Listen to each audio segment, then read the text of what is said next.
Yo mga ka-vlog, kumusta na kayo? Eto na naman tayo. May bago na naman tayong update sa ating pahito-hituhan project. So ayun na nga, kanina naglagay kami ng fishnet hindi para sa volleyball ha.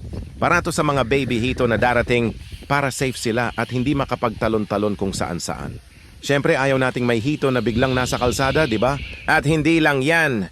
Dinagdagan din namin ang mga poste para sa bakod. Aba kailangan natin ng matibay na harang.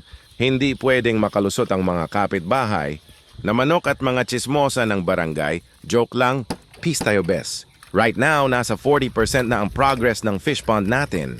Malapit-lapit na bes. Konting pawis pa, konting tiis sa init, at konting unli kape para tuloy-tuloy ang energy.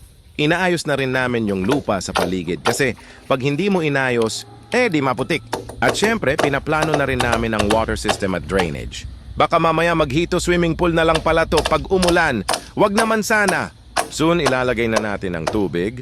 Tapos i-check natin ang pH level. Kunwari marunong. Pero Google lang ang katapat niyan, bes. Excited na akong ilagay ang mga fingerlings. Hindi ng tao ha, ng hito. Ha ha ha. Gina kami para mag-alaga at magnegosyo ng konti. Alam nyo na, hustle is real kahit simpleng fish pond, pangarap yan.